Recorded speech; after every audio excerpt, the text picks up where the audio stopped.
Welcome to another episode of Chasing Labels. I'm your host, Stephen Billings, and with me, as always, is host number 2, but he's number 1 in my heart, Andrew Cabral. What's up, man?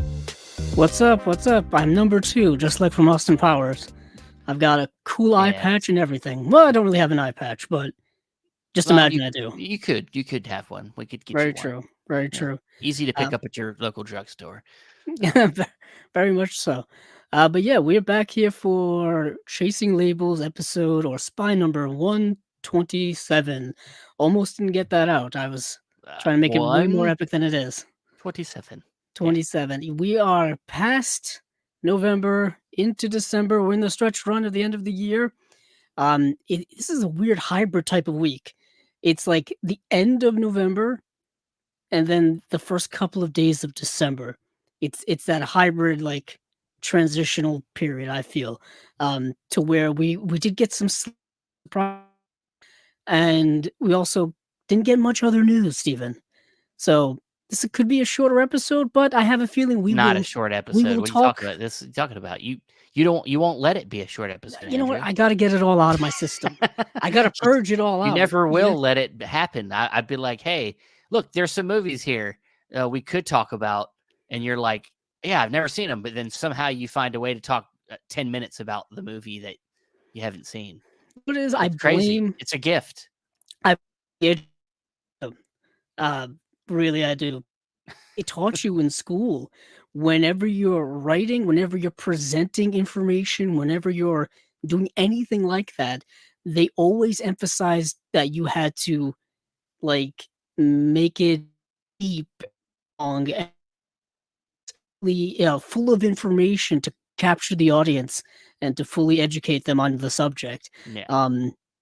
Damn, I hate school. I loved it when I was there, but looking back at it, man, it gives me all my anxiety. And it transitioned into my adult life more than it probably ever should have. But enough of all that nonsense. Yeah. Stephen, how are you doing? That's not too bad. Just this is always a chaos time of the year for everybody. So buying but spending money you don't have and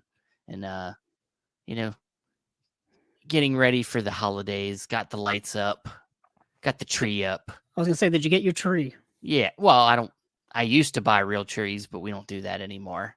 You don't? Too expensive. You use the plastic?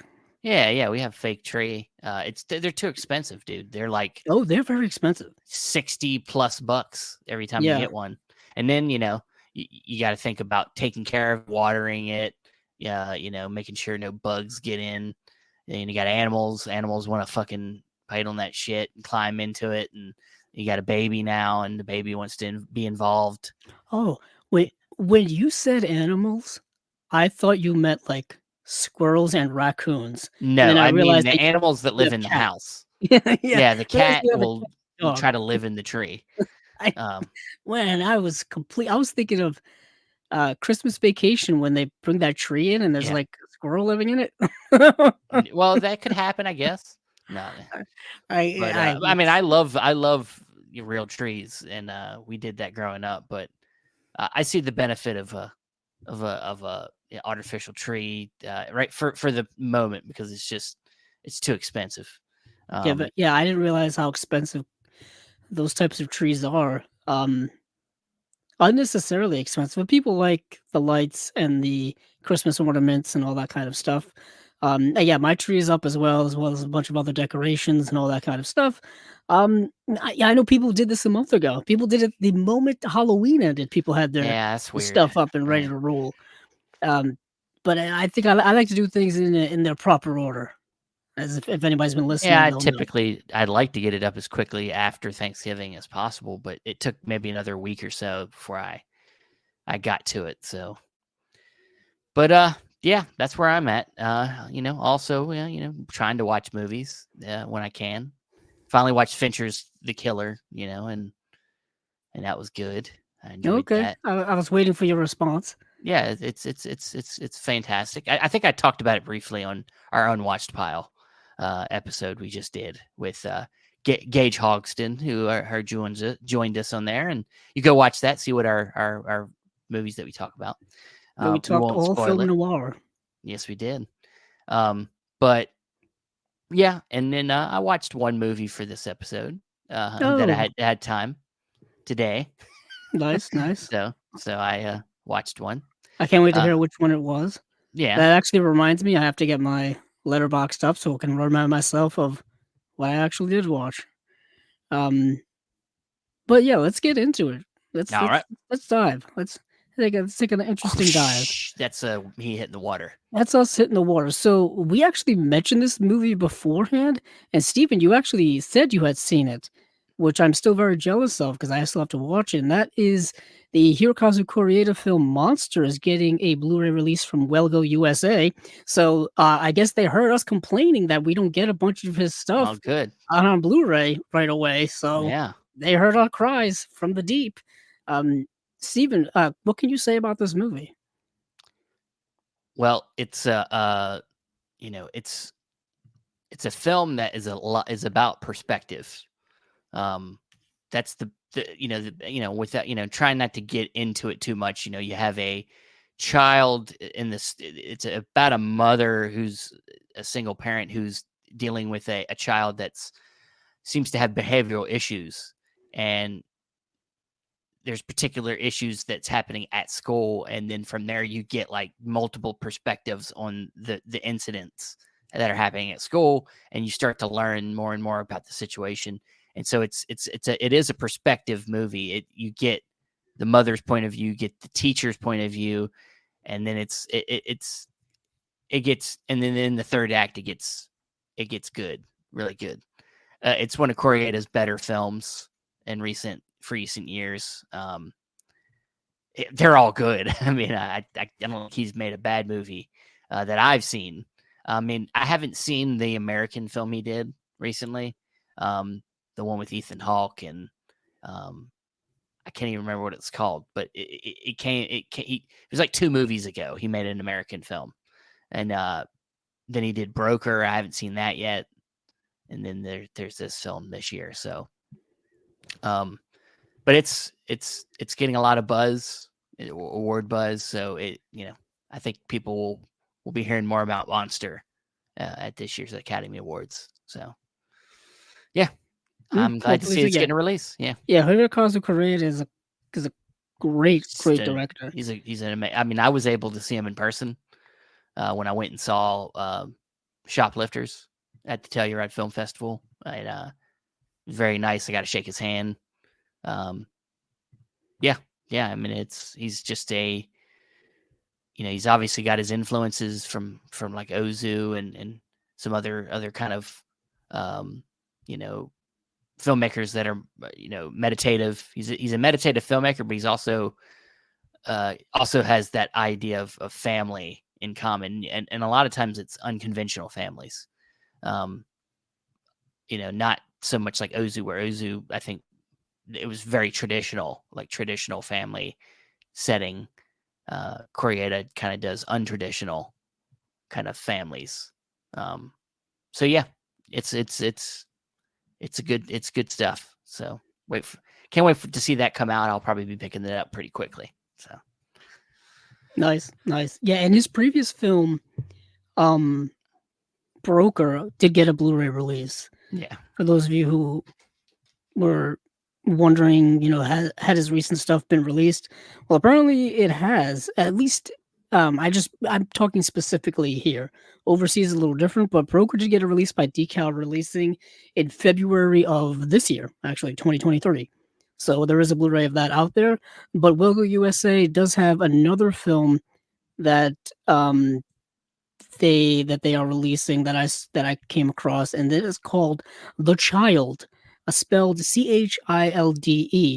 And this is from the director of I Saw the Devil and New World. And the director being what's his name, Steven? Is it Park Hoon Jung? I believe is the director. Yeah, I believe so. Yeah. Yeah, and we've been talking about his work for a little while. Hold on, let me make sure I got that right. I'm gonna go check IMDb first. But yeah, this is a movie that I didn't get a chance to see, but I'm definitely interested in any um, movie that this guy is involved with. He's always Uh, a very brash filmmaker. His films are always pretty raw and unflinching, and so I'm always interested in what he's got coming out. Let me check. I want to make sure I have the right director. So Park Hoon-jung is not the director of I Saw the Devil, but he is the director of this film. But I want to say, it may be, yeah, because the director of I Saw the Devil was Ji-woon Kim. I want to say maybe he's a producer on this because he's not the writer and he's not the director. Yeah, I don't know why they attached his name to this. Hold on. Maybe he's presenting. It could be one of those.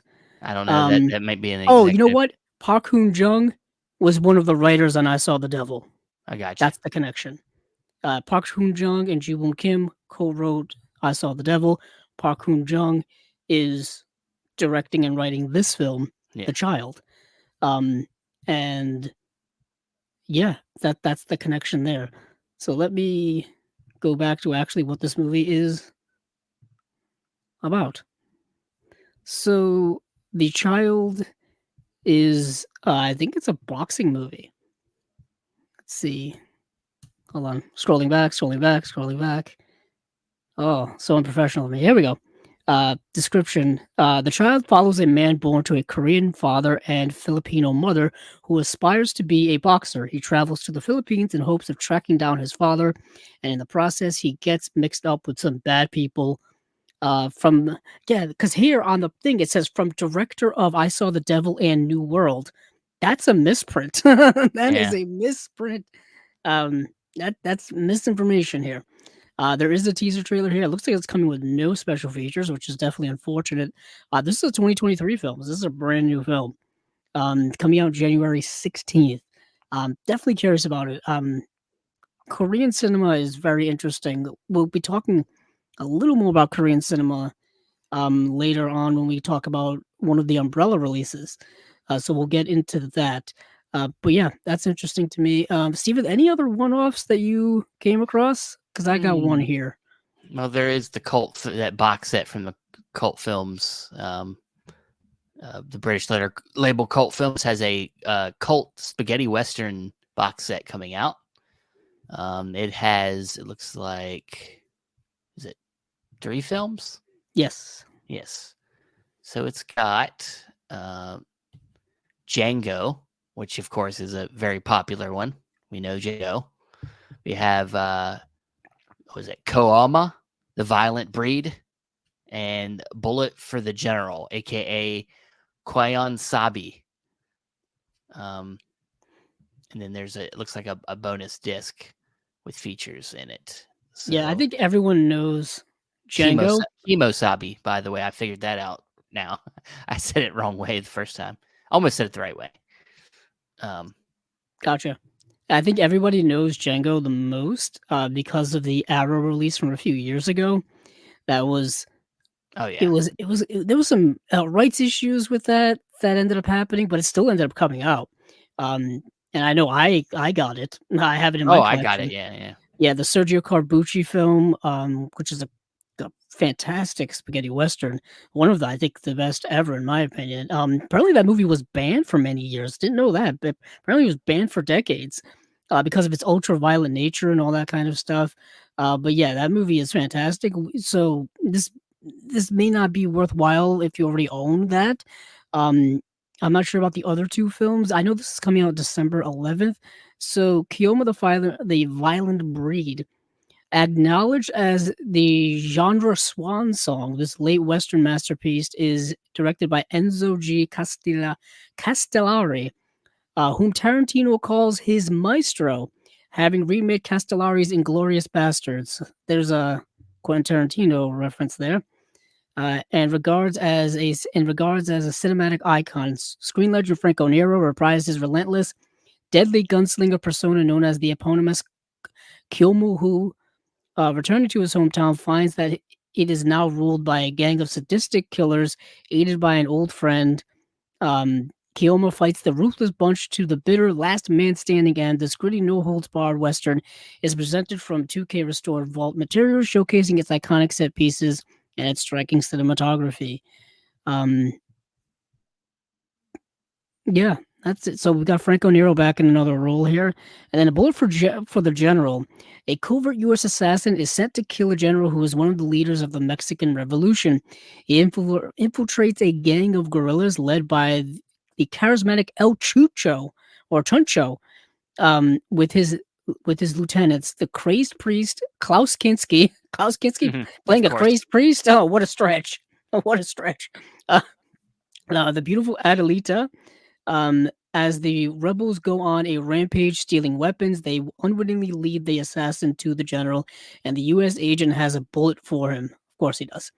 Um, interesting. Interesting. These sound all definitely worth a watch, at least. Um, All right. Well, I know you had a Janus contemporary you wanted to bring up. yes, I do. It is the movie A Fire. This is a 2023 film. This is currently streaming on the Criterion Channel. Not a big surprise there. So the plot of this movie is while vacationing by the Baltic Sea, writer Leon and photographer Felix are surprised to encounter Nadia, a mysterious young woman staying as a guest at the holiday home of Felix's family. Nadia soon distracts Leon from finishing his latest novel, not only because of her passionate liaison with lifeguard David, but also because her brutal honesty forces Leon to confront his artistic inadequacies. As Nadia and Leon grow closer, an encroaching forest fire threatens the group and pushes the writer to discover whether he can truly care for anything beyond himself. Christian Petzold's acclaimed latest film was the winner of the Silver Bear Grand Jury Prize at the 2023 Berlin International Film Festival. And it includes one special feature, Meet the Filmmakers, a new interview with director Christian Petzold. Yeah, I'm down. Any of these Janus contemporaries are definitely worth watching. Definitely worth owning. I know they were all on sale during the Criterion sale at Barnes and Noble, so you could get them during the sale for like $15 a piece, and that's definitely worth it. Because so far the movies I've seen are at least good to great. Um, so yeah, I'm all aboard the Janus Contemporaries train.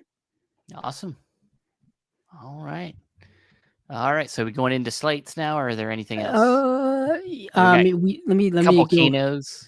Yeah, we do have a couple of kinos, but there are some. Let's see. Hold on. I knew you couldn't help yourself. Yeah, there's a couple of movies here. I'm not going to go into the description of them. British label Nucleus Films is putting out a movie called Dressage, and they're putting out a movie called Education Anglaise. Just wanted to mention those really quick. But I also want to mention that Mondo Macabro is putting out, I believe, a standard edition of the Inferno and Curse of the Dog Gods. Standard editions are coming soon for that on January 9th. Those Mondo Macabro editions sell out very quickly. Every time they had a Halloween sale, and I heard things sold out real fast. Yeah, it's always good to hear. But yes, let me go to Kino. Here we are on Kino Land. Kino's having a sale right now. They're having like their winter. When did they? I want to say Winter Wonderland. I don't know. I feel like Winter Wonderland sounds appropriate. They also have like Winter Wonderland sale. Yes. Yeah, they also have their buy it before we run out of it sale. Basically, I call that the sale of like this stuff is going out of print, so we've got to sell off our stock. Yeah. We're losing the licenses to a lot of these because I was scrolling through it earlier, well, last week, maybe over the weekend, and a lot of the releases that I was noticing had come out like in 2020 for their Get a While Supplies last sale. I'm like, wow, this stuff is already going bye-bye? That seems a little fast.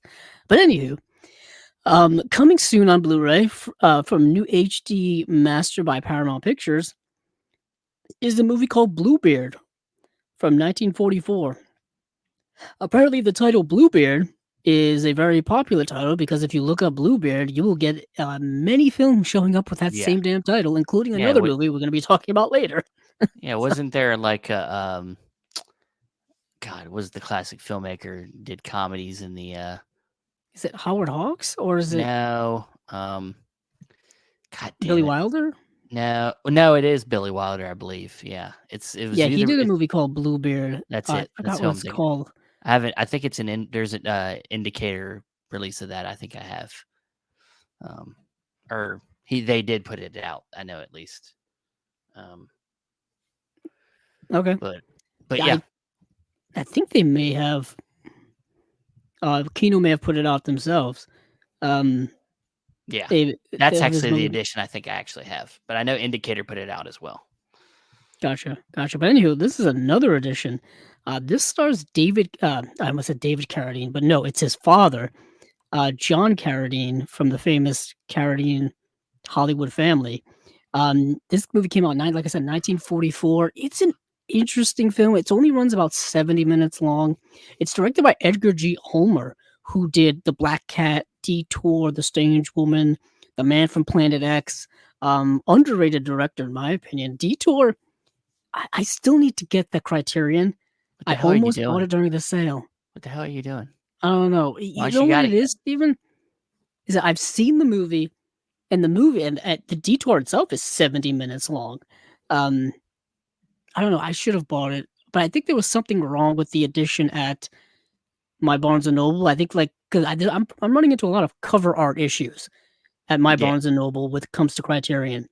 I don't know what's going on at these I factories. well, I've ran into put fucking spider wrap on everything at mine, and I was like, I guess I'm not buying anything then. Because I Yeah, wanted to get small axe. That was kind of like my main thing. And I went to my local Barnes and Noble and I was like, you put this in spider wrap, really? I'm really So surprised yeah, about that because it's just such a small thin set that you yeah, don't need to put spider wrap on it. yeah. I don't Well, know. I don't know if they do that if it's because it's about of price. It's the price. fact That's that exactly what I'm gonna say. If the you know. more expensive things, they don't want people swiping. Well, But I had to buy it on Amazon because yeah, you gotta do what you gotta do. can't trust that they didn't spider wrap it somewhere else. So Yeah, you know, very true. And loose discs are kind of you can't really fault that, but cover art thing just always bothers me because like some of them are damaged, like sticking out at the top to the point where like they're torn. I yeah, mean, you know what I mean? It's just a damn shame. But anywho, Detour was I think one of those that had cover art issues at my local Barnes and Noble, and I just didn't buy it. But this one is directed by Edgar G. Ulmer, and it's a movie. Like I said, that's very interesting. It's kind of it's a horror film. Yeah, it's definitely a horror film. So young female models are being strangled. Will law enforcement be able to stop the crime wave before more women become victims? That's the premise they give you on Letterboxd. There's a little more to it than that.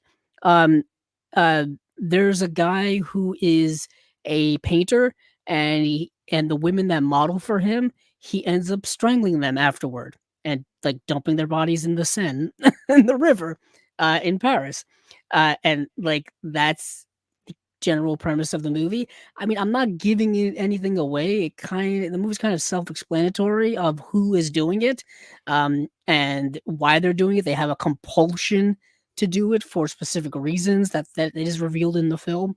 But yeah, the cops are trying to stop him or trying to find out who is doing this, and all that kind of stuff. The movie is fine. You know, it's a 70-minute film. I mean, it is streaming on Amazon Prime and I think streaming on Tubi as well, but it's a public domain print. It is public domain as pretty much as you can get.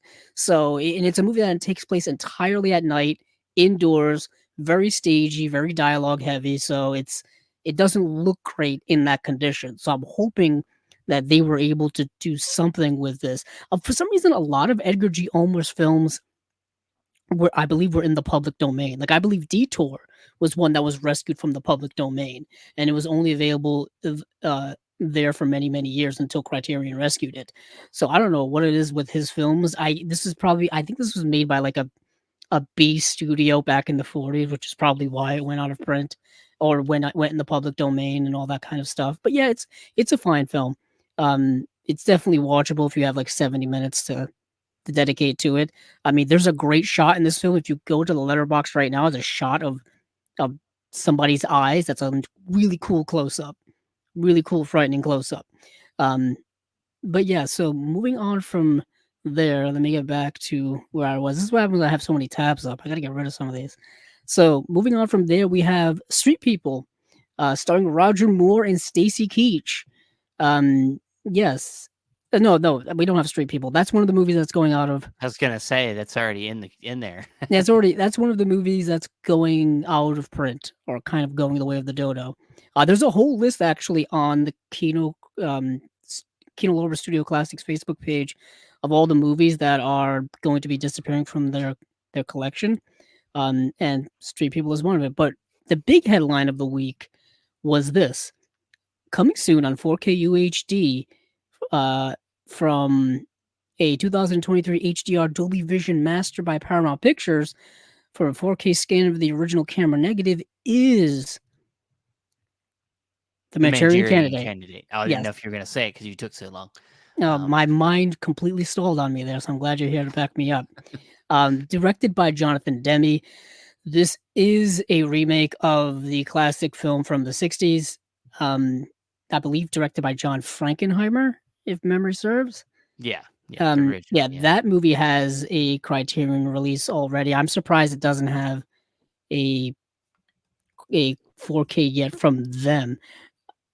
Doesn't it? Hold on. Let me go back to. No, it's got a 4K release from I think Kino, right? Maybe. Hold on, Maybe I'm 'cause my thinking of.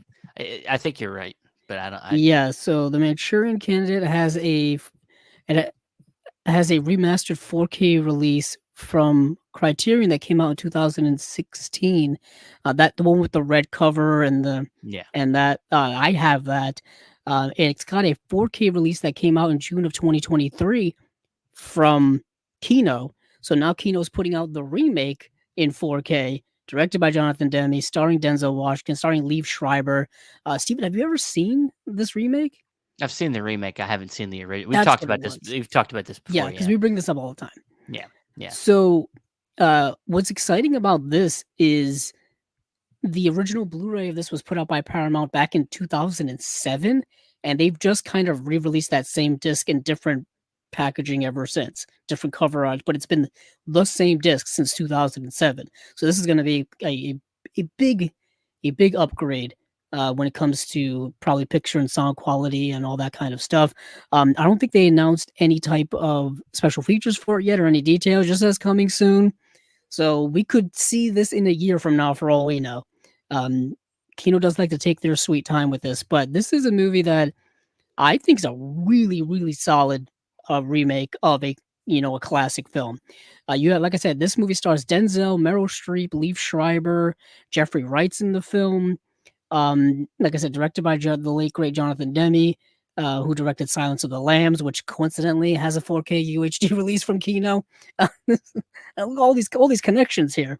But yeah, I'm excited for this because I don't own it. I'd never owned it on VHS, DVD, or anything. So I want this in my collection when it comes out. Excited, Steven? Sure. Right on. I'm not a super fan of this movie. It's fine. I like it. It's fine. I'm not, like, oh, I gotta get it. Yeah, I'm way behind on the Kino 4Ks. Yeah. There's some I still need to get my hands on. They're rather expensive. They don't really move in price that much, and some of them are of movies that I already own in relatively newish editions. Like, for example, I just mentioned Silence of the Lambs. I have the Criterion that just came out a couple of years ago. So, and I've already owned Silence of the Lambs on DVD twice and on Blu-ray twice. So I own 4 editions of that in my time. And it's like, do I need a 5th one? Do I need a 5th edition of that? Who knows? Time will tell. Yeah. But that is it from Kino Land. So let's move on, I guess, to our first big-ish slate of the week. Okay. Is that Umbrella? Sure. Yes, it is. Do you have a list of the Umbrella releases? I have their Facebook page, but I don't know if you've got a much better list of that. I could just go. I'm on Instagram. That's as close as I get. Fancy. Instagram wise, we have a few films here. We got a film called Peppermint Candy. Yeah, this is that, but this is a box set. It is a box set. Yes. And it's got 3 films. The 3 films are Peppermint Candy from 1999, Oasis from 2002, and Poetry from 2010. Yes. All coming with 4K remasters. Yeah. Yeah, I want to talk about these, but I want to talk about the other ones first because Well, I was going to say these are this films box from this box set's amazing. I'll say if Lee anybody listening, Chang-dong. Lee Chang-dong is the filmmaker. yes, if So, anybody wants to buy any of these releases, this is the release to get. But we got some other ones here, including some we know of already. all right. Well, at least one here we do. Well, we got one here called Flesh and Blood, film from 1985, starring Rutger Hauer. We also have Bluebeard, another Bluebeard movie. I know. From 1972. Can't escape it. Can't escape it. Can't escape Bluebeard this week. We also have a film from 1963 called Dr. Cribbins, which sounds creepy.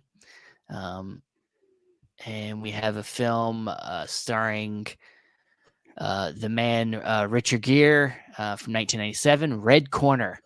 It's deceiving because the picture in the cover looks green. Looks like a green corner to me.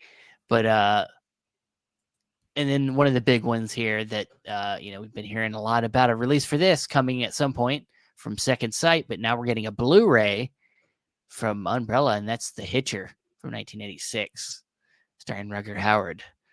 Yes, that's the one was surprising to me because it feels like Second Sight has had The Hitcher market cornered now for several years because their highly anticipated release is coming next year. And we've been talking about it pretty much since the inception of this podcast of that release. So it better come. That's why I'm surprised Umbrella released their own edition of it, because if memory serves, I think Second Sight may be the only company that has the original camera negative to that, or something close to the original elements. That's why it's taken so long to make that edition happen from Second Sight. So that's fascinating. I mean, more Hitcher for everybody. The movie is great, and Rutger Hauer's great in it. But yeah, that's just fascinating that they're putting out their own version of it. And then Flesh and Blood is another Rutger Hauer starring film, and that movie is, I think, Paul Verhoeven's first English language film. And it's a medieval film. Some people call it a medieval fantasy, but there's no fantasy in it to call it a medieval fantasy.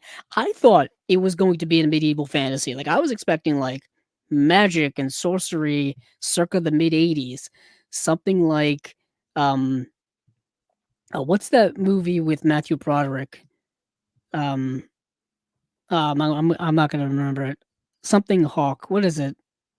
Yeah, I don't know what you're talking about. Okay, I'm gonna look it up just so I don't look like an idiot. Of course you did. Yep. Now let's divert. But so we can find out the Matthew Broderick movie. What's interesting is I already looked it up earlier and I completely forgot what it is. But Flesh and Blood is a medieval film where these mercenaries who are led by Rutger Hauer get betrayed, and they end up taking revenge and capturing the betrothal to the betrothed woman to this king's son, the person who betrayed him, basically. And she's portrayed by Jennifer Jason Leigh.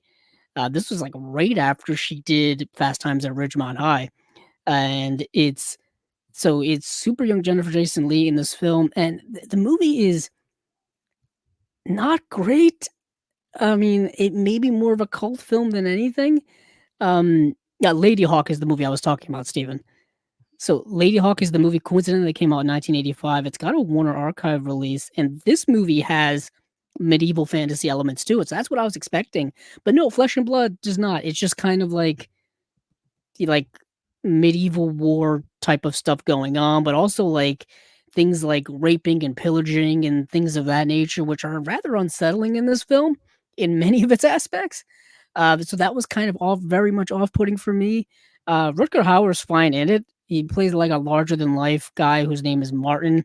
Jennifer Jason Leigh's name is Agnes. They have a little kind of romance going on at some point. It's very weird and off-putting at times. But yeah, I remember hearing about this movie years ago when I was looking into Paul Verhoeven's filmography, and I wanted to get more Paul Verhoeven films, and I never was able to get this movie in my collection. I didn't realize that it had been put out here already. And I remember I gotta look up who put it out. Yeah, Flesh and Blood was put out in the U.S. in 2014 by guess who, Stephen? Kino Lorber. God damn They it. seem to have a massive filmography of stuff, uh, of things that I didn't even realize. It's actually out of print from them, so who knows who has the rights in Region A land now. But yeah, Flesh and Blood, uh, medieval Paul Verhoeven stuff going on. I didn't. Red Corner is the other film I got to see. Red Corner. What's cool about this release is I believe Serial at Midnight did one of the special features for it, so that's kind of cool. Um, I think he did the commentary or something like that. I've got to make sure to give him the proper credit. Yeah, it says the collector's edition includes a limited edition slipcase, a new audio commentary by Heath Holland, Serial at Midnight, and a new video essay from Tiananmen to Hollywood, The Legacy of Red Corner by L. Scott Jose. And that's what is interesting about this movie. So this movie, Red Corner, like I said, stars Richard Gere. It's a movie that came out, I want to say, when did it come out? 1997. And Richard Gere plays a businessman who is in China on a business trip.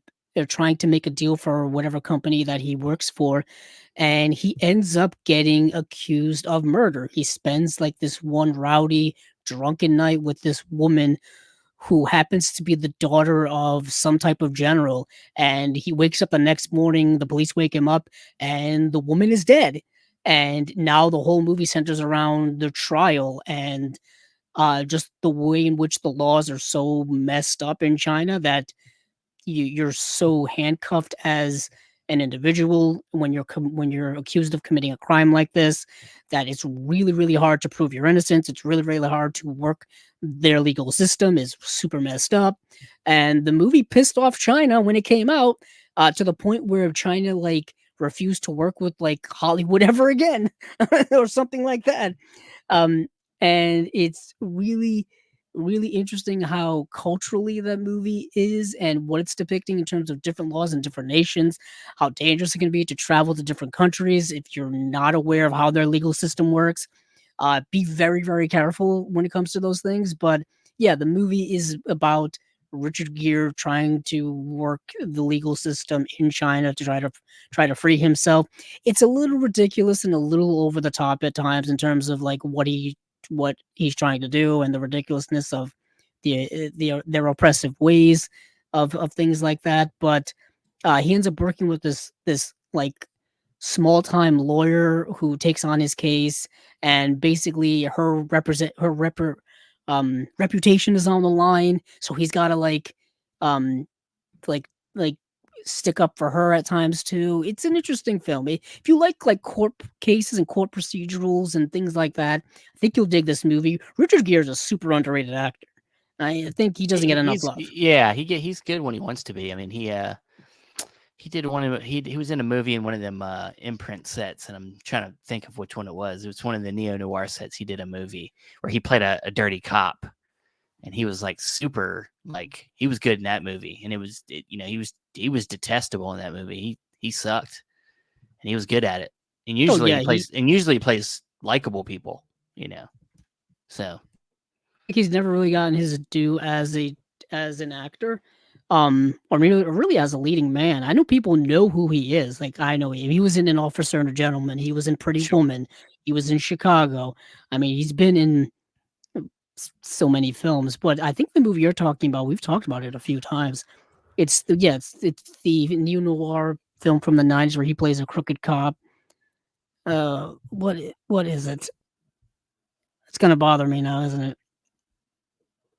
I'm not gonna be able to find it. Apparently, it's gonna bother you. Oh, Internal Affairs. That's it. Yeah. Jeez, look at me right in the face.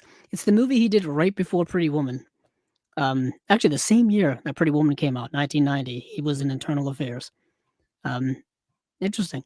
But let's see. Moving on from there, I do want to talk about the headliner of this. But I do want to mention Bluebeard that stars Richard Burton, has a score by Ennio Morricone. It's a 1970s titillating cult classic featuring Hollywood it girl Joey Heatherton and seductive score by um, Neil Morricone. And of course, like I said, it stars Richard Burton in a later role for him. And I don't believe this is a remake of the earlier film. Um, I could be wrong on that. Don't quote me, but it says Baron von Sepper is an Austrian aristocrat noted for his blue-toned beard, hence the name Bluebeard, and his appetite for beautiful wives. His latest spouse, an American beauty named Anne, discovers a vault in his castle that's filled with frozen bodies of several beautiful women. Seems like a problem. Seems like a problem. Raquel Welch is in this film as well, the late Raquel Welch. Um, yeah, I just didn't have enough time to check it out. These dropped later last week. Yeah. So that's Bluebeard. Dr. Crippen, which is I find that to be a very funny name. I don't know why. It's creeping me out. Is it creeping you out? So Crippen just it creeps me out. It's a 1963 film starring Donald Pleasance. A British physician stands trial for murdering his wife after he and his mistress are captured while fleeing to Canada. Well, if you're on the run after a crime is committed, you may be guilty. Maybe. Who knows? But it's Donald Pleasance. So much of his stuff has been released lately, both really bad stuff and really good stuff that he was in during his career, Hammer stuff as well. So I definitely want to give it a watch. But yet again, I couldn't find it, and I ran out of time in terms of stuff to watch this week. But what I dedicated my time with when it came to the Umbrella films is this 3 films of Lee Chang Dong.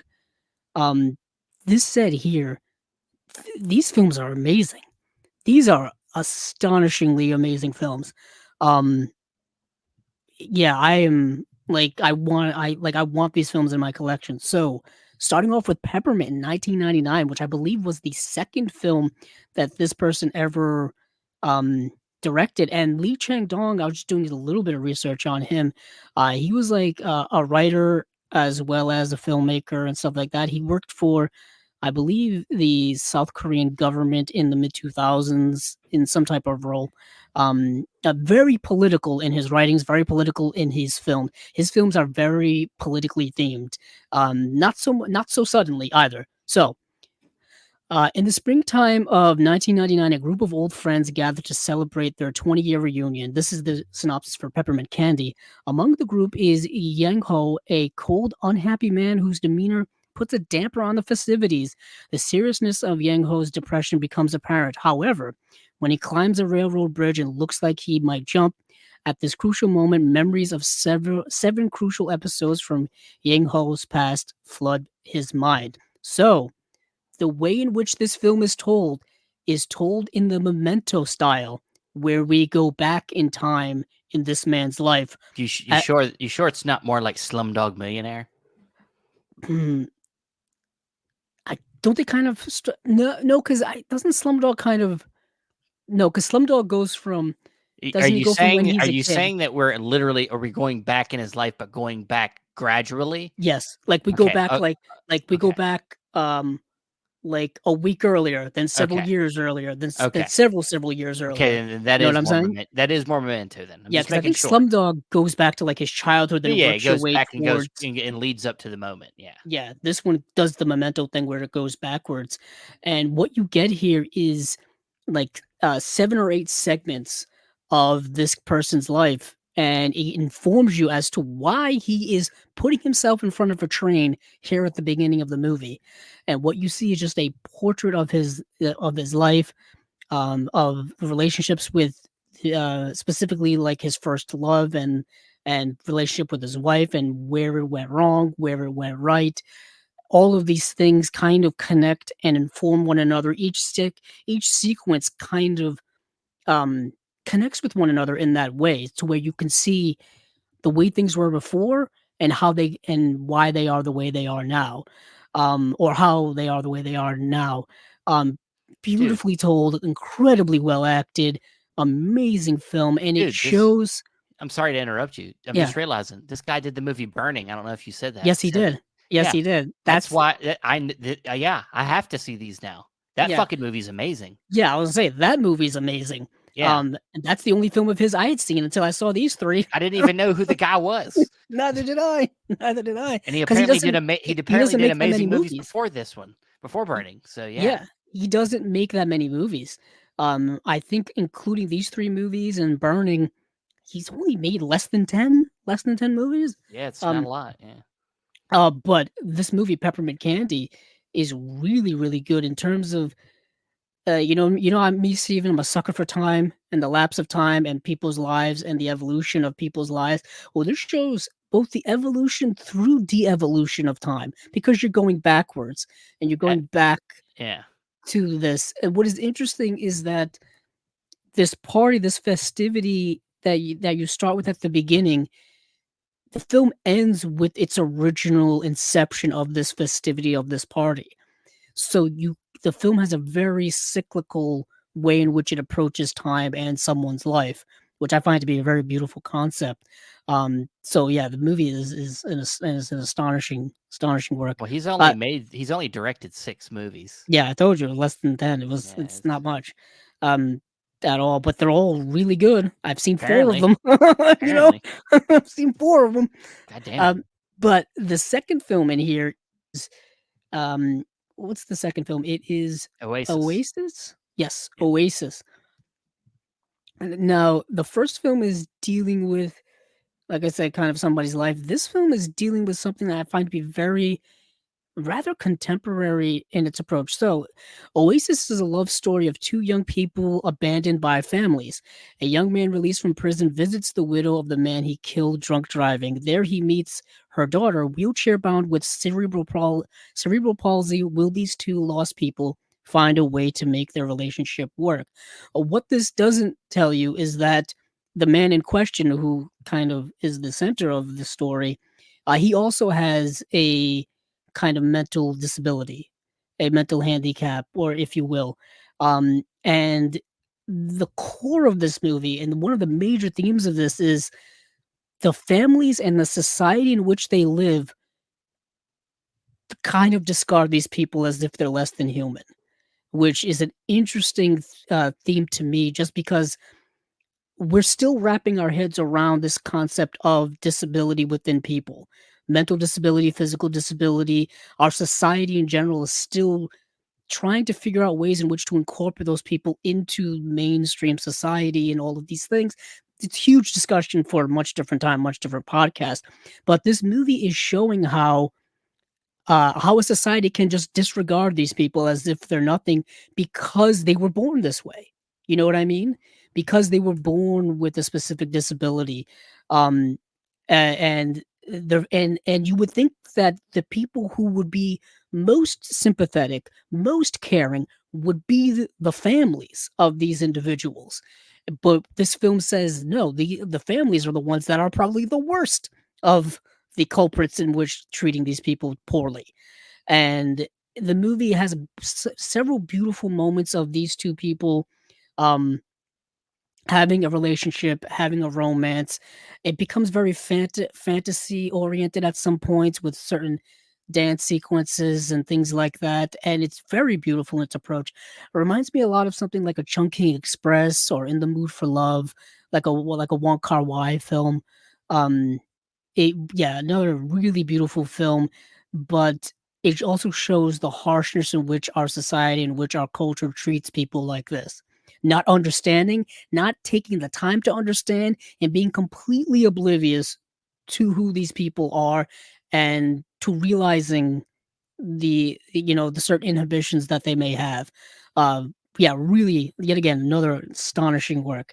But moving on from there is the third film in this set, Poetry, which may be the weakest of this, but still a fantastic movie, still a great film.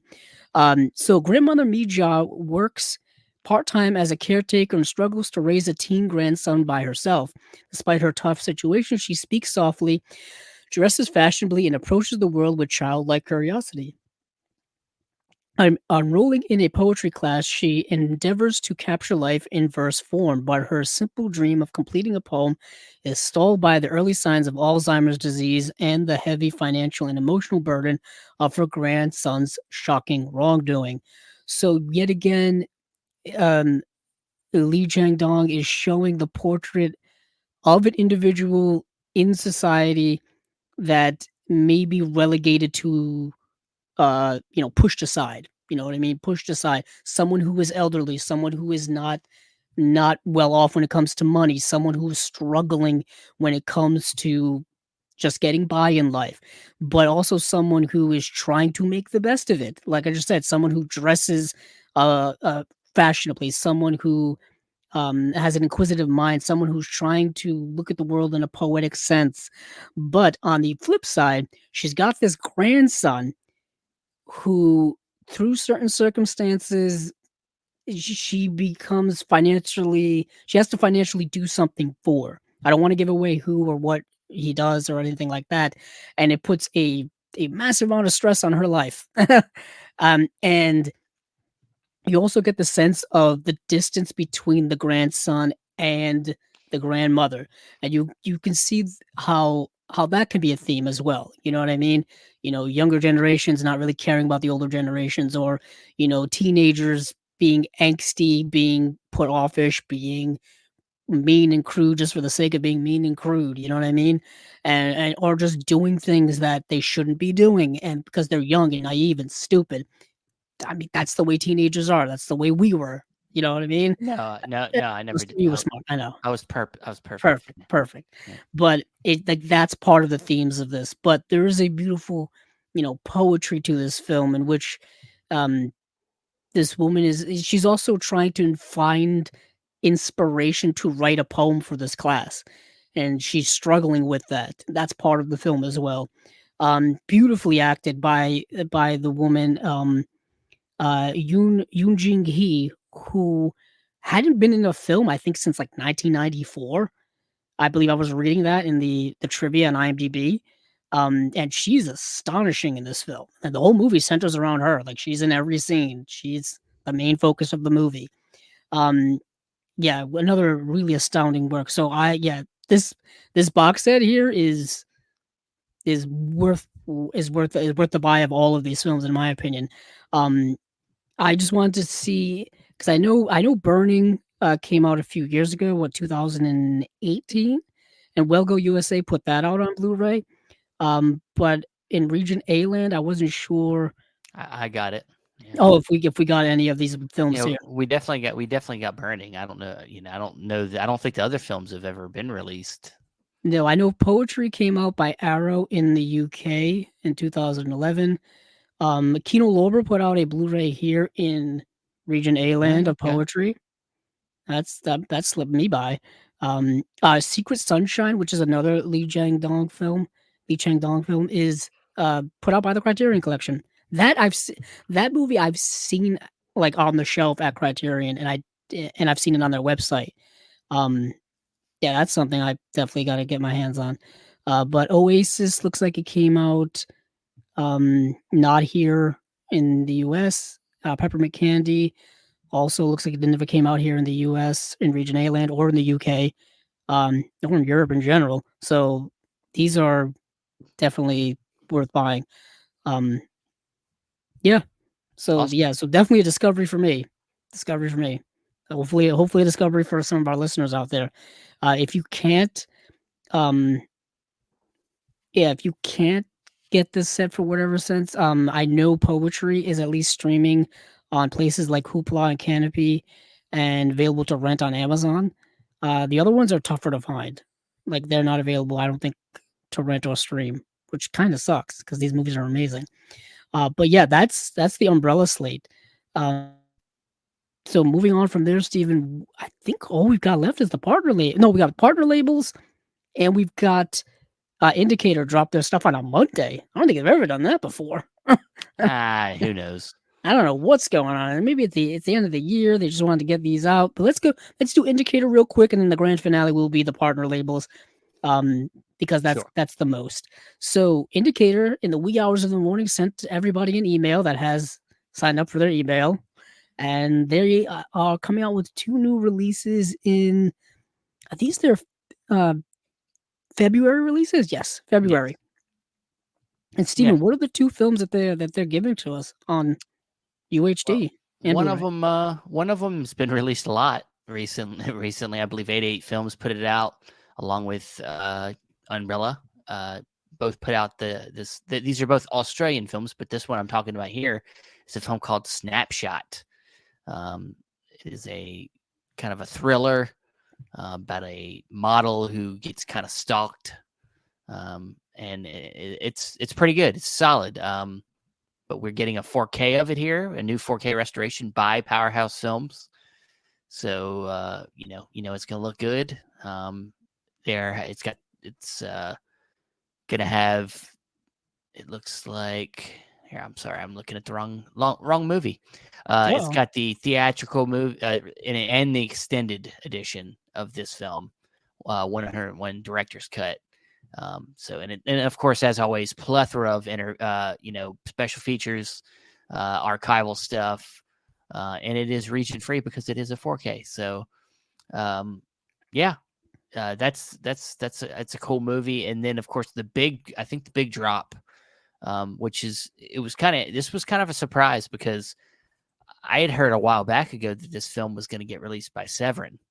Now that still could happen, but I don't know, Steven. Well, it still could happen. You never know. You never know when just because there's a 4K in one country doesn't mean there can't be a 4K in another country. Well, the only reason why I'm saying it is because they're releasing it. They're releasing 2 editions. They're releasing the US and UK editions. Yeah, maybe you're right. We'll see. But it is the film from Richard Franklin, Patrick, which if you look at recent history, they've also done other Richard Franklin films.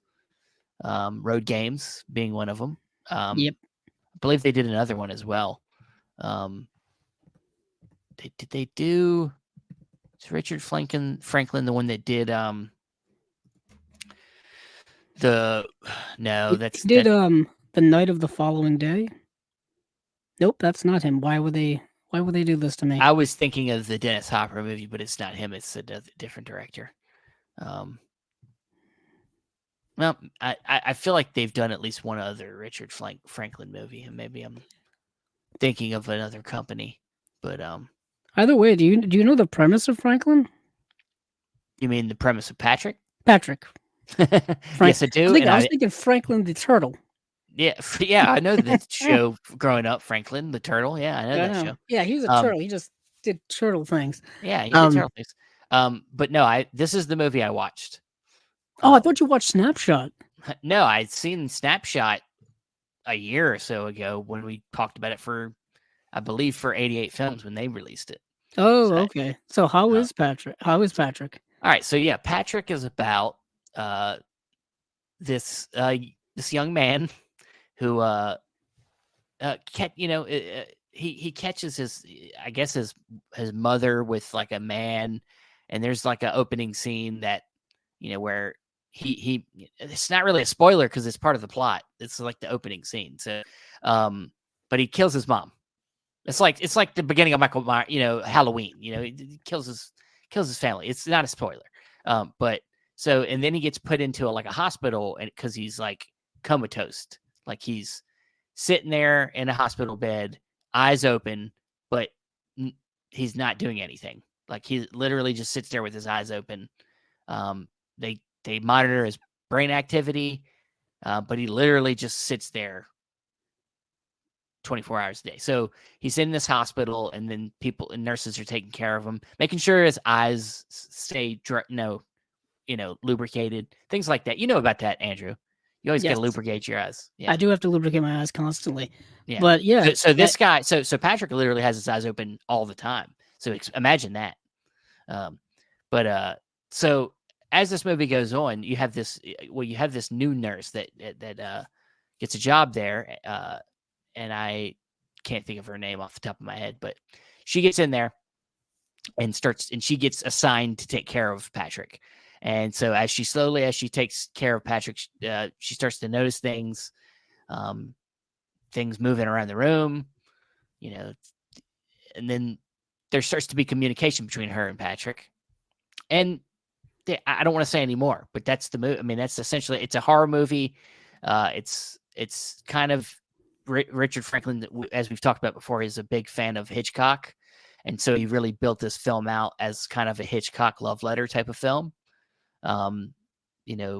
Just how it's structured and how the suspense builds and how it kind of ends. It has a very Hitchcockian flavor to it. So, yeah, I mean, I really enjoyed it. It's a real fun watch. There's like multiple versions of this film. There's actually like 4 cuts of this movie. There's going to be 3 cuts on this 4K. You have the original Australian theatrical version. You have the shortened US cut with American dubbing, and you have the Italian theatrical version that features an Italian Prague legend Goblin doing the English subtitle. Presented with Goblin, but the version I watched is the second to longest version. It's like 152 minutes, and it was in English. That's so a long movie. I mean, not 152 minutes, an hour 52 minutes. Oh, okay. Now the Italian cut, I think it's the Italian cut. It was the longest version. It was like 2 hours and 20 minutes. So there's a lot more movie that my version didn't even have. So I'll be interested to watch that longer cut. Because I like the movie. The movie's good. I mean, it's not like got like a bunch of crazy kills or anything like that. It's not like that. It's just a lot of it's about tension, a lot of it's about mystery and just atmosphere, and it's good. I like it. I know it's kind of a culty film, and Richard Franklin's just kind of one of the big directors over in Australia. So yeah, that's Patrick. I'll be excited to get this edition. Definitely getting it. So cool. Now, Snapshot, I'm assuming we talked about when we did when it came out. I mean, from the other edition. Yeah, we probably talked about it at least twice. Oh, probably very true. Because it's been released twice before this one, but this is a 4K. So yeah, I was just looking at the Snapshot special features. There's 3 audio commentaries.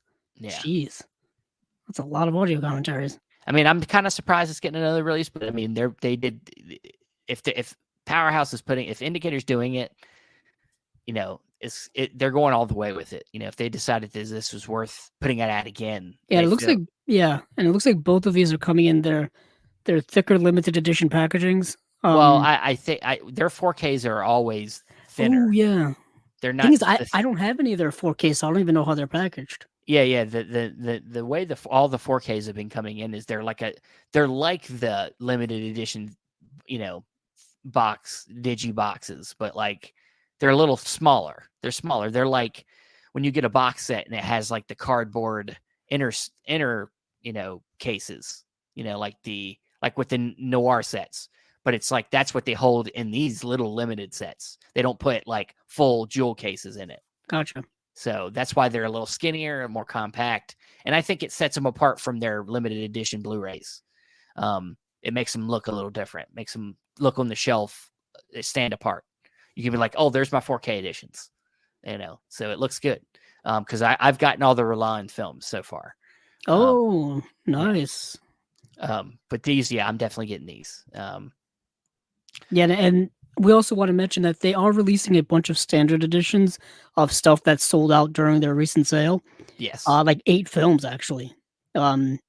So it's going to be Nightmare, Captain Clegg, Shadow of the Cat, The Phantom of the Opera. So basically, all the movies that were in, I think they're um, Hammer Horror Volume 6. I It's the think those are sixth all the one. movies in Hammer Yeah. Horror Volume 6, right? Yeah, it is. Yeah. And then The Big Gun Down, Time for Dying, Buffalo Bill and the Indians or Sitting Bull's History Lesson, and then Geronimo, an American Legend. These are all getting standard editions that were previously in limited edition form. Yeah, so now we can get to the grand finale of it all. We get to Vinegar Syndrome partner labels. Their Black Friday sale wrapped up, and now we are on to Partners Month. While they are hopefully fulfilling everyone's orders, Yeah. I know some lucky few. I believe have already gotten their stuff in, and I'm like, those must be the subscribers or something. Yeah. They get Subscribers always get their top first share. priority, top priority. Yeah. They have their partner labels month where it's just all partner label stuff, and they've got a bunch of new releases that came out on the first, which was this past Friday. So I spent my entire weekend binge watching as many of these as possible, and I think we got was it 15 releases announcements. I'm gonna I count don't these know. up. I stopped counting, man. I don't count this shit anymore. I just let's just do it, man. 16. I think it's 16. See, it's worse. See, that's why I don't count. Yes. So, Steven, let's list these off and then we'll go into these. Okay. All right. Fine. All right. So, God, where do I start? I'm on it. Start at the top. I'm on Instagram, so I'm not even Oh, on. you're killing me with the Instagram. Well, I was on the other page, and then I just went to vinegarsyndrome.com. I'm going there now. I'm there now. Yeah. So from Decanologue, we have Charlie Victor Romeo. From Canadian International Pictures, we have The Dog Who Stopped the War. From Big World Pictures, In Bloom, and then the other film they have in that set. It's a duo here. We have My Happy Family. From Dark Star, we have King on Screen. From Yellow Veil Pictures, we have Lady World. From Saturn's Core, we have Mail Order Murder, the story of Wave Productions. From Deaf Crocodile, we have The Mysterious Castle in the Carpathians. From IFC Films, we have Queen of Earth. From Saturn's Core, it looks like a scrap. Is that a movie or is that an actual scrapbook? No, it's called Scrapbook. And then from Factory 25, we have Skateboard. Umbrella Entertainment is putting out Sons of Steel. Altered Innocence is putting out something that Andrew's going to say. Yeah. Heinz 15. Steel Heinz 15. Yeah. And then from Art Label, which I believe is a new label. I've never heard of. I don't think I've remember hearing of any other releases, but we have a film called Surf Reality Movie of the Month Club Collection that has look like a lot of movies. Yeah, it does. It's got a bunch of movies in here. It's got Kid Scarface, Manic a Go Go, Dick and Jane, Drop Acid and Die. I Was a Teenage Bride of Christ, Thrill Kill Video Club, Alien Sex Phone Psycho, Les Enfants Miserables, as well as the previously unfinished Turf of Savage Zombies. Ah, yes, that one. I forgot about that one. Yeah, and then the home video version of Matt Mittler's popular play, Macbeth, King of Scotland. Man, movies I've forgotten about. Then we got Agfa here that's got a couple sets. They have Take It or Leave, Take It or Out in Trade. I can't speak. Take It Out in Trade. That is an Ed Wood Jr. Film. And then they have another one here. God damn it. I hate my computer right now. I really hate it. I try to go back, and then it takes me back 2 pages instead of just 1 page. And then they also have The Violent Years, another Ed Wood that's got 4 films, Girl Gang, Wolfpacks, Take Their Thrills, and Unashamed. And the other one had a private Dick in a House of Ill Repute. Is that one? How many? Is that one movie? Yeah, I was Why did they give the set a name if it's just one movie? so of the Violent Years is the name of the movie, and yeah, it's just one movie. And Oh, then the other one, what are you looking at? The other one, well, looking at there's two different sets here. oh yeah, There's there's one that's blue. Take It Out and Trade is a movie directed by Ed Wood Jr. It's just one movie. Oh, I got you now. Yeah, and For some then reason, I thought this was a set. the Violent Years is just one movie as well. Gotcha. Yeah, it's just listing off. It's like Girl Gang, Wolf Packs, Take Their Thrills Unashamed. Yeah, I don't think. Yeah, I think it's just one movie. Yeah. yeah, I think you're right. Yep. And then last we have VHS Shitfest, Vile 21. Right. Looks like it's a claymation, maybe, Yeah. or that creature's claymation. Yeah. I don't know. Creature. I don't know. First of all, you couldn't find this movie if your life depended on it. Man, have you seen the stills from it? My I'm looking goodness. now. Yeah. My sweet goodness. That is what they are all about. But yeah, so I believe that's 16 titles. If my Who math knows? is I shit showed that, so that's who knows. yeah. So 16 new titles from the partner labels. We got some merch here as well. Like Circle Collective's putting out a Heavy Metal Parking Lot t-shirt. Unfortunately, Heavy Metal Parking Lot is sold out. ETR Media's Don't Fall in Love with Yourself, putting out a vinyl of that. Factory 25 is putting out a skateboard hat. Factory 25 is also putting out a skateboard enamel pin. They're also putting out a skateboard fingerboard. Remember those, Steven? Fingerboards, man. That was, you know, you think about the shit that we used to play with as kids, and then it's like kids would just like fucking like throw that shit away now. Like they would see a fingerboard and be like, "What the fuck is that?" I still see people use them on make TikTok videos with little skateboards. Really? Kids are still playing with them? I don't think it's a kid. I think it's somebody our age doing it. It must be because. But yeah, and then they're also in Factory 25 is also putting out a skateboard tote bag. So I guess with all that skateboard love, let me talk about the movie Skateboard because it's not very good. Oh, I'm glad we're talking about it then. It's so it's a movie that came out in 1978. Yeah, 1978, and it is. It says it here. Skateboard was the first feature film to depict the height of 70s skateboard craze. So skateboarding was having a bit of a rise in the 70s, of course, into the 80s, and definitely booming in the 90s. If you grew up in the 90s, you knew skateboarders or you knew of skateboarding, Tony Hawk and all that stuff. I mean, if you've the only seen skateboarder you can remember. Were you a skateboarder? No, I'm just saying it's the only skateboard person we can remember. Oh yeah, Tony well Hawk. the Tony Hawk Pro Skater game, which that documentary that one of the partner labels put out, just showed how big of a phenomenon that thing was. I know I played the hell out of it constantly when I was a kid. I did too. Yeah. I mean, that soundtrack is still burned in my brain, man. Oof, good time, No, nostalgia. I'm not that. I don't remember it that well, but I do remember playing it. But when the songs come on, I'm like, "Yep, that's from Tony Hawk Pro Skater." You know what I mean? I don't know them like by heart, but damn. No, I can't. You couldn't play me anything, and I wouldn't come back to me. Sorry, Oh, dumped all okay. that shit. I guess you have a very you're able to put all that behind you. I can. Yeah. Well, it's not on purpose. It's just it's burned. It's burned out of my mind. I can't. guess There's so, no way I yeah. could hold on to it. I had a system crash, and I've lost all that data. So All that data. yeah. But this movie is kind of trying to capture that 70s skateboard craze. And it's trying to be the Bad News Bears Yeah. with skateboarding. It's just nowhere Who's the near as coach? good. Who's the coach? Who plays the coach? Guy. I mean, some guy who's not who's not good. He's not. Should have got Burt Reynolds to play the coach. I wish it was Burt Reynolds. It would have made it a heck of a lot more enjoyable to watch. Get what's his name? Bronson, Charles Bronson to play him. Oh, that would have been incredible.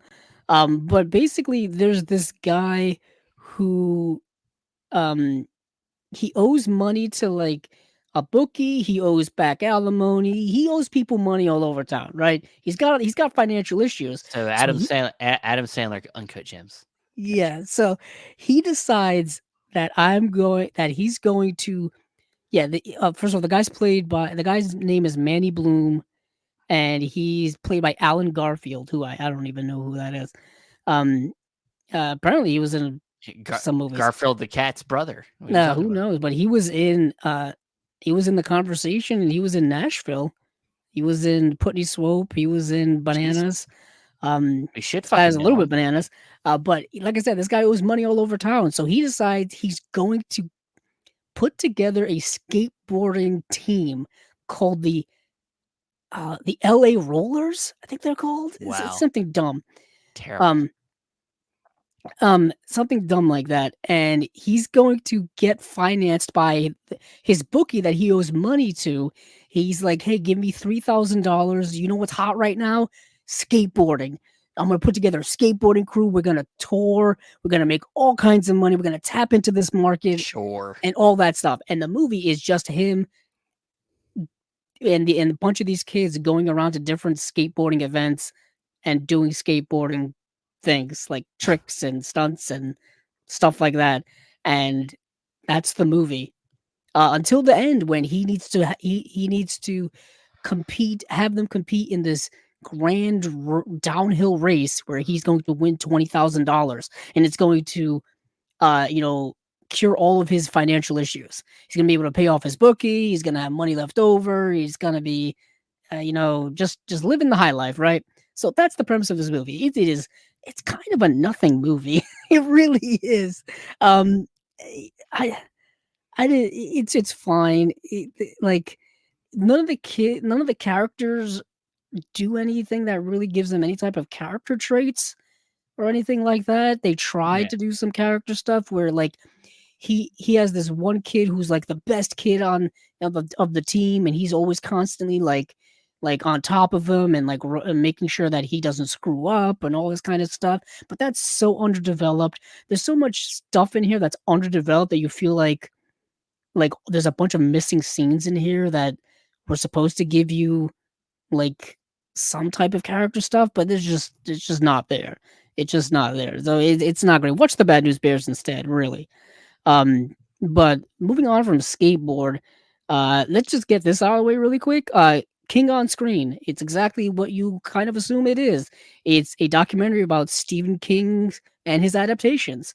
And they interview people who made Stephen King adaptations. All the big names like Frank Darabont's in here, Mike Flanagan's in here, Greg Nicotero, who worked on like special effects and stuff like that, and Stephen King adaptations.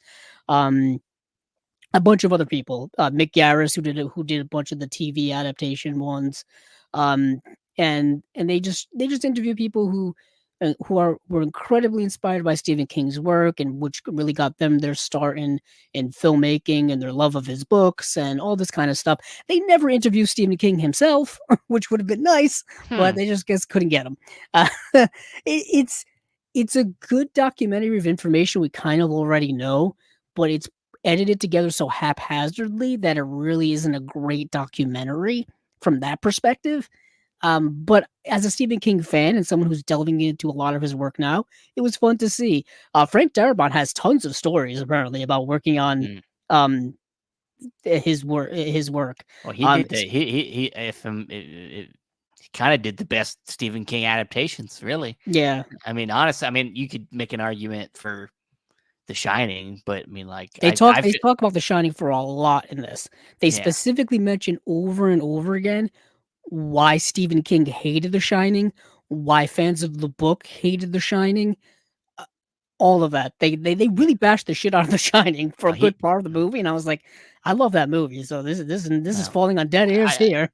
personally though, I'd still say what Darabont did with his work is better than any of the other Yeah, they directors. do concentrate a lot on Green Mile specifically, which I Yeah, thought was really interesting. Like a lot of behind the scenes stuff on Green Mile and talking about the casting of Michael Clark Duncan as John Candy and just a lot of the stuff, the making of that movie. What I really like is just kind of how Frank Darabont would just kind of went to Stephen King and was like, "Hey, can I have the rights to make this movie?" And Stephen King's like, "Yeah, sure." I'm like, it All just right. seems like very much like, "Yeah, here you go, Well, I mean, he take kicked it." ass. I mean, he did the Shawshank Redemption's amazing, and then Yeah, and then they you know talk a little bit about The Mist. The Mist is Um, is, is underrated. but yeah, Especially the change they made to the end, which I think King actually likes more. yeah, he's like, Yeah, yeah, he did mention like, yeah, Stephen King after seeing the ending was like, "I wish I did that for the yeah, book version." yeah. Uh, and so it goes through all of it. Of course, it goes through all of the other ones like, Cujo and Misery and then the Stand miniseries, Yeah, I and was gonna then say Rob Reiner. Is Rob Reiner in there? no, He they did a didn't cut. interview Rob Reiner. They got to talk to Mike Flanagan a lot, and they specifically got to talk to him about, He's um done like 1,000 of them in like a few years. yeah, Doctor Sleep and how Gerald's Game and initially he had to convince Stephen King about the way in which he wanted to do the adaptation and connecting it to Kubrick's version of The Shining.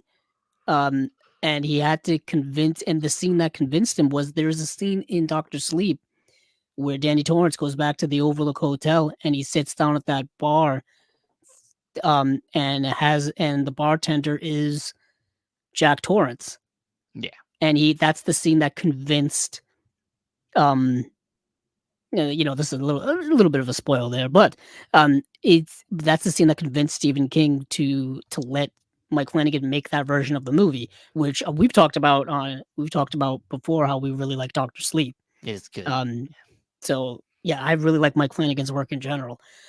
So a lot of insight from him, and then a bunch of other people who had done a lot of the TV adaptations and all that kind of stuff, and um, yeah, it was rather the information is cool, just the way in which it presented was kind of odd. Like, you would have a whole chunk of sequence that's talking about The Shining, and then in the middle of it, they cut to, like, the making of some type of other, um, adaptation, and then go right back to what they were talking about with The Shining, and I'm like, "Did I just jump cut into the middle of nothing? What happened here? Was that footage supposed to be here?" It felt like it was part of another segment, so that was kind of that, but yeah, it's a fine documentary. It's worth watching if you're a Stephen King fan, but not Okay. revelatory in any way. Lady World. Let's go to Yellow Veil Pictures. Lady World is an interesting film. So, 8 teenage girls are trapped at an endless birthday party after a massive earthquake. When one goes inexplicably missing, a menacing power struggle takes hold. Then rumors of a male prowler push the girls' fragile psyches even further into a series of strange rituals and fierce delirium. So, this movie came out in 2018.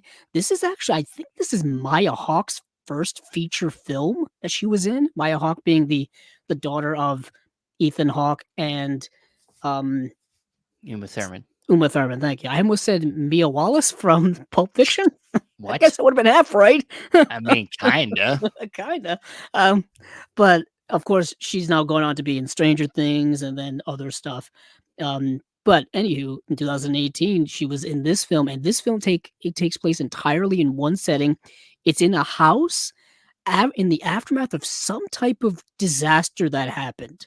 We don't know what it was. We don't know if it was a terrorist attack, a natural disaster, an end of the world scenario. We don't know. All we know is that these 8 young women are trapped in this house. There's no power, and they have limited amount of food and water. And it becomes like Lord of the Flies, where there is a power struggle and kind of craziness kind of takes over, and people get very desperate and very wild and very, um, uncanny, and that's the way the movie kind of plays out. It's a rather delirious film in its presentation of all of that. Like, it feels like a surreal nightmare that you're going on with these characters in it. Um, yeah, it's also a slow burn of a film as well, which I think was off-putting to a lot of people, at least from the people I read on Letterboxd weren't really big fans of the movie in general. But I rather liked it. The movie's about an hour and a half long, so it doesn't really overstay its welcome, but there's not a lot of plot going on. It's just people kind of slowly drifting down into madness because Yeah. of being trapped in this one place. Um, so yeah, that is Lady World. What else did I get to see here? Oh, speaking of drifting into madness, Queen of Earth from IFC Films. I know IFC Films is one of their newer partner labels. This is a movie from 2015 starring Elizabeth Moss and Catherine Waterston, and Patrick Fugit is in this film from Almost Famous fame. Hell yeah. Um, he's in this film in a small role. So Catherine Waterston and Elizabeth Moss are friends. Yeah, they're friends. I just want yeah, they're friends. You Uh, sure? so Catherine, portrayed by Elizabeth Moss, has entered a particularly dark period in her life. Her father, a famous artist, has recently died, and on the heels of his death, she's dumped by her boyfriend, James.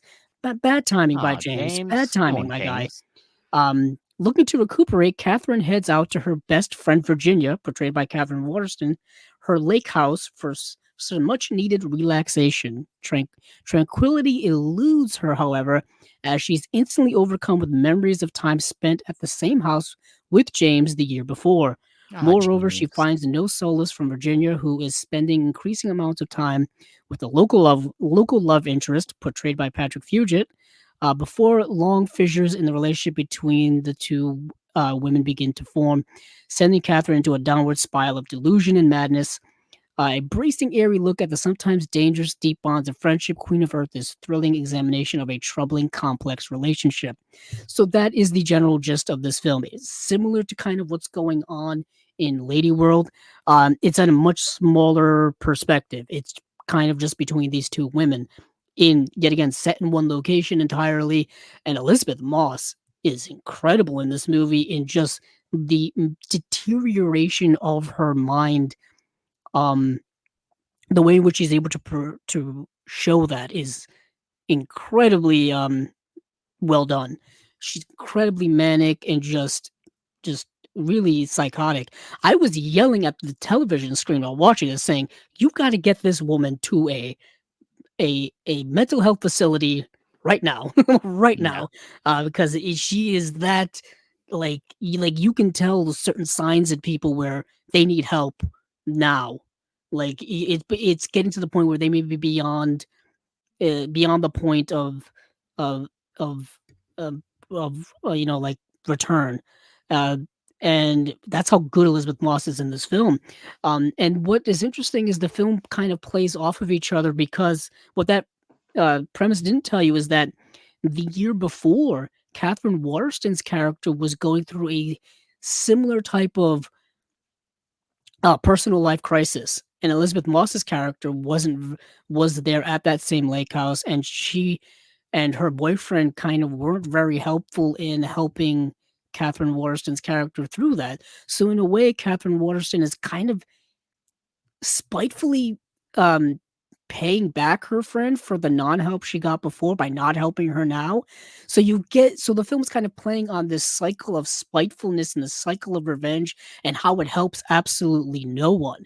How it can reach a point of dangerous levels where you've got to put away your pettiness, you got to put away your vengeance, and just realize that someone in front of you really needs help, and you've got to get them that help.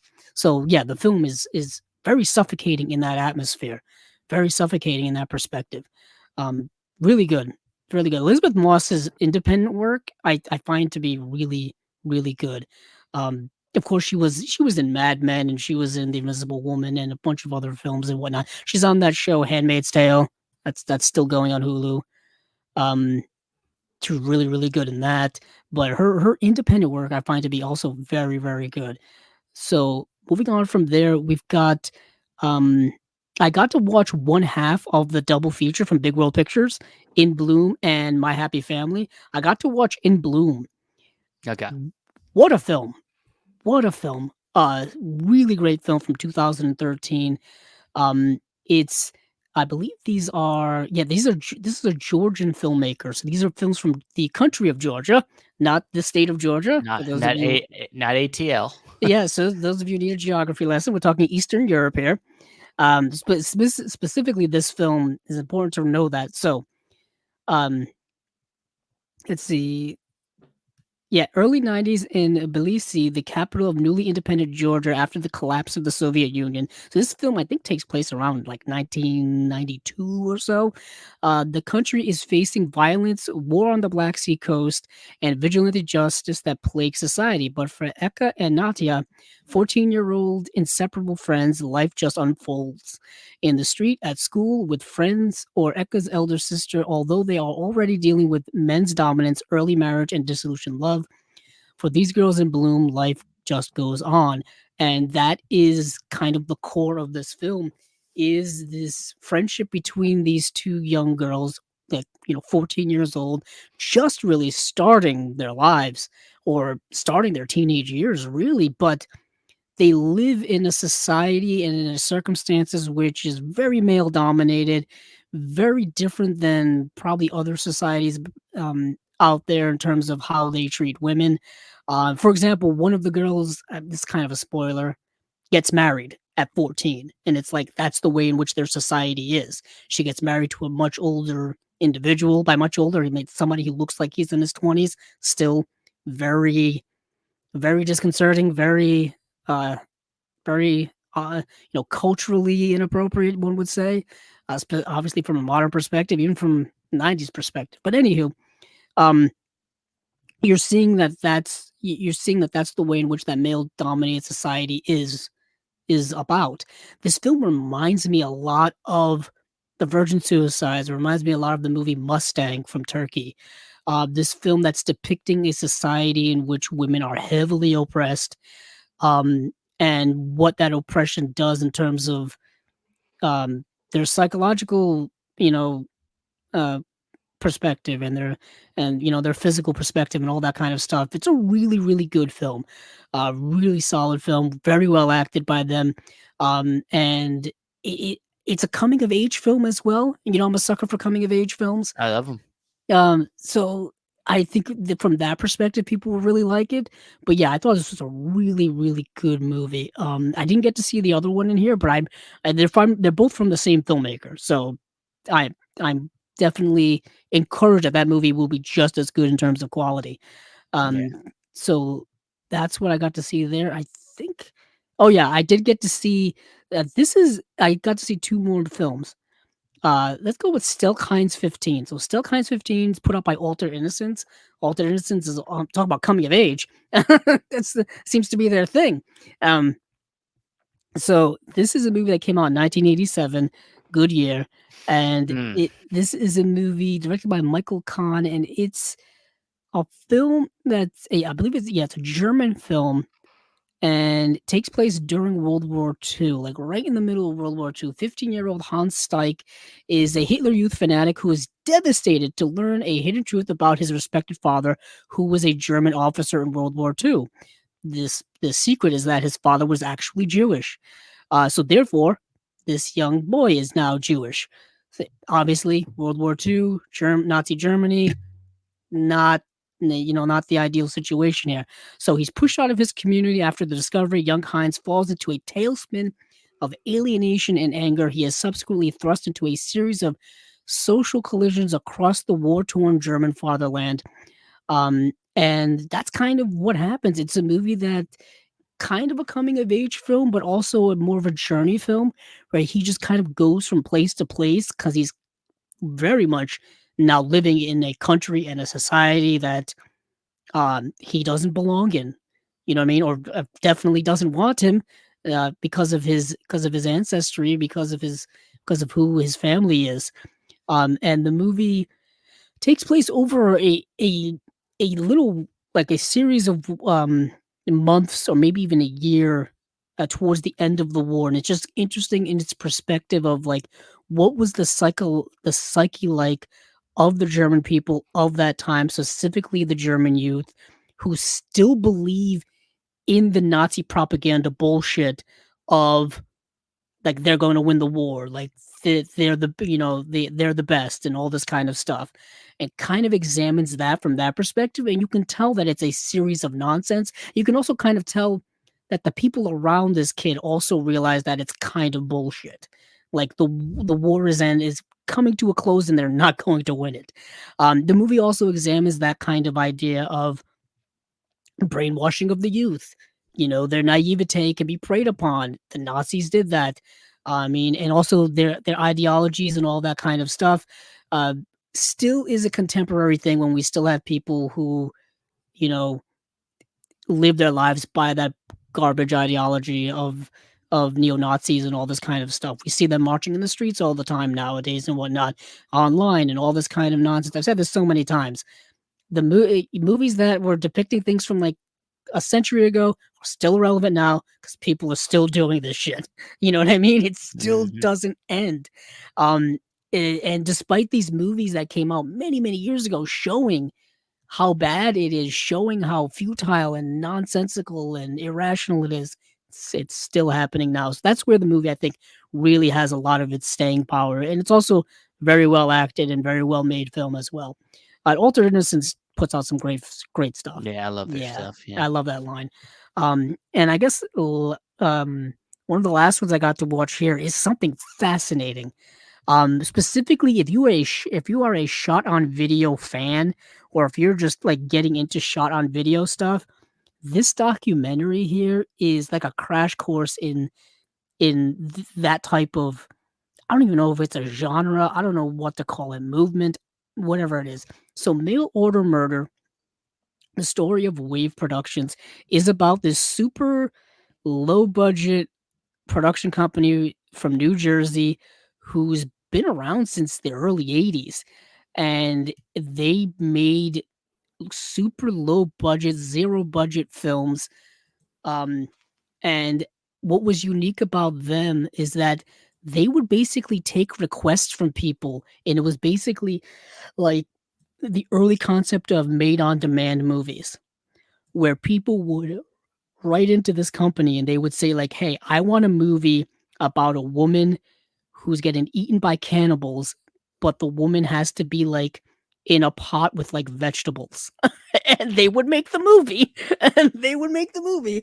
Or some other type of sexual fetishizations that they wanted to see in a movie, whether it was women being, decapitated, women being choked to death, certain sexual encounters, certain things like that.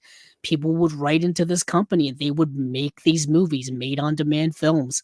Apparently, they spurred this huge wave of these types of films where other companies would do the same thing.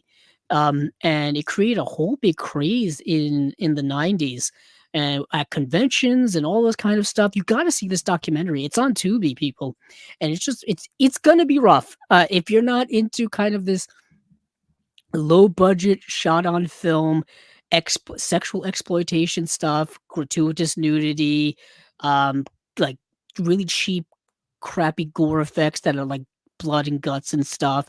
That's not going to be for you, but there are a massive amount of fans of that type of stuff. We see it now because a lot of these movies are coming out on Blu-ray now, of all Yeah. things.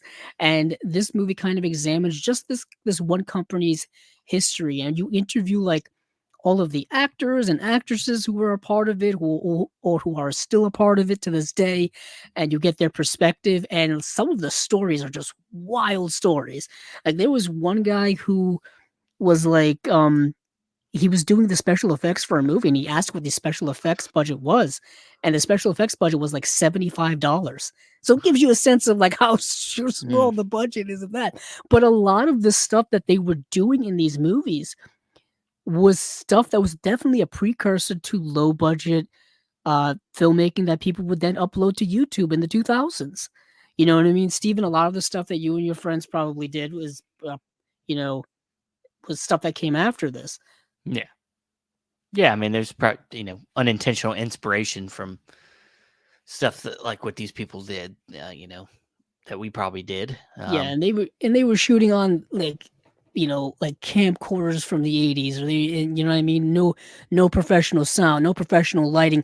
They were making sets in people's houses to look like caves that people were stuck in, and they would just like spray paint the walls brown or black or silver and to make it look like it's like 20 miles of underground caves when it's actually a closet. You know what I mean? Yeah. Like really low budget inspirational stuff.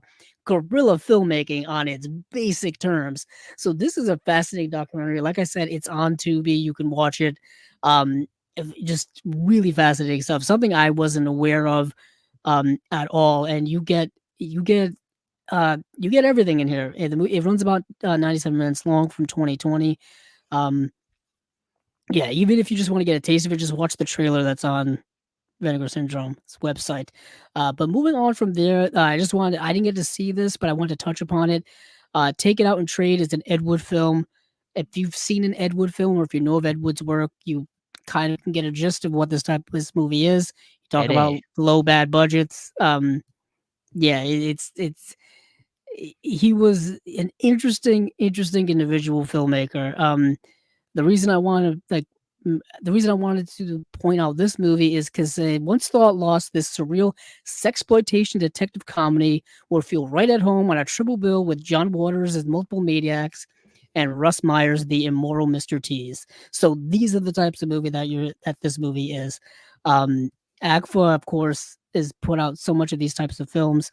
The other one, The Violent Years, I've actually seen The Violent Years probably a couple of times because this was a Mystery Science Theater episode. I believe it was a Mystery Science Theater episode in season 6. It's in one of the box sets put out by Shout Factory. I believe it's in box set volume number 22. So I've seen this several times, and it's a movie about like juvenile delinquents, juvenile delinquents from the 1950s. Yeah, and it's like a group of good girls gone bad who lead their degenerate teenage Hellcats down a path of gas station hijackings, pajama party orgies, and cold-blooded murder. Hmm. And the connection to Ed Wood in this set is that I believe he wrote it. Yeah, I think he wrote it. Um, or he has an uncredited writing credit on it or something. Like that's his connection to this. So it's been around for many years. You can watch it actually on YouTube. It's only 57 minutes long, so it is not a long movie at all. Here it says 65 minutes, but the cut I've seen is much shorter. Um, yeah, so I think that's going to be it for all this stuff. Um, yeah, that took much longer than I anticipated, but that was what I spent my whole weekend doing was watching these movies. I Oh, I didn't even bring up the one of them, the one that's one of the most interesting of them all. Canadian International Pictures putting out another kids-centric Canadian film, The Dog Who Stopped the War. All I'm gonna say about this movie is that these kids are on like break from like holiday break, like Christmas break, and they decide to have a week-long snow fight war. yeah. And that's the premise of the movie. These kids like split up into two factions and they just go to war against each other with snowballs. Uh that's the premise of the movie. Okay. Yeah. Yeah. All right. And it's both fun and bad at the same time, in my opinion. People partly love this movie, and I was baffled why. Baffled. 'Cause Okay. I was kind of And, baffled. it's funny is I think there's like a Nickelodeon movie called Snow Day. Yeah, you It's, know I thought about that the whole time. yeah. I And saw they that kind movie of. in theaters when it came out back in the 90s, I think. I don't Maybe think it's that old. 2000? I don't think it's that old. Yeah. And that movie, I think about that movie a lot just because it was Why? so I don't know, every time there's a snow day, by snow day, I mean, um, we don't get snow days anymore because 'cause we're adults and life sucks. Yeah. Um, yeah, the movie came out in 2000, but I think about that every time it snows. I mean, the movie had Chevy Chase in it, as Chris Elliott, Iggy Pop is in the movie. Um, you'll also see a bunch of people who would then go on later to become more well known in terms of young actors in the film. But um, yeah, I thought about that in the entire time I was watching this movie.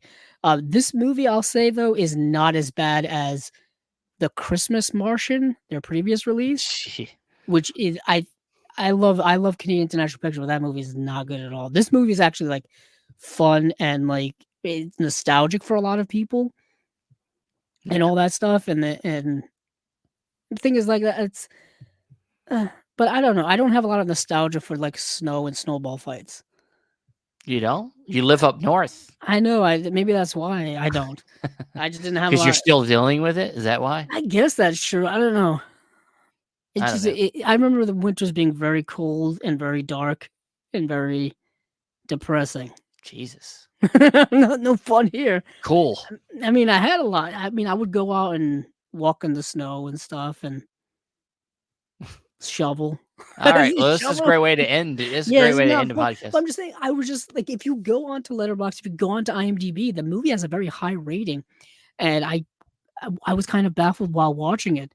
And everybody kept bringing up like, oh, this is just like when I was a kid, and this was so much fun, and the kids, the war fight, the fighting scenes with the snow is like an allegory for real war, and I'm like, it's not that serious. Come It's on, kind of not guys. that serious. Come on now. But yeah, it's fine. I mean, there's a nice dog in it. Nice dog. Yeah, there's a nice dog Alright. who gets kind of mistreated in it, which really upset me. I think that's why it really upset me at times. Anyway, yes, that's it. That's finally it from Okay. the partner labels. All right. Well, thank you everybody for listening. This is spy number 127 of Chasing Labels. Andrew, where can they reach out and touch you? Okay, maybe not touch you, but touch you socially through the medias. Yeah, you can find me on Twitter at Kepzilla06 or X, as it's now still being called, at Kepzilla06, as well as our YouTube channel, Chasing Labels. And you can also find me and Andrew over at the Chasing Labels Facebook group. The page I don't use a lot, so go over to the group, Chasing Labels group. We're over there. I'll let you in, and you can talk to us there. Also, you can find me at the other pages, whether it's our Instagram or our X page.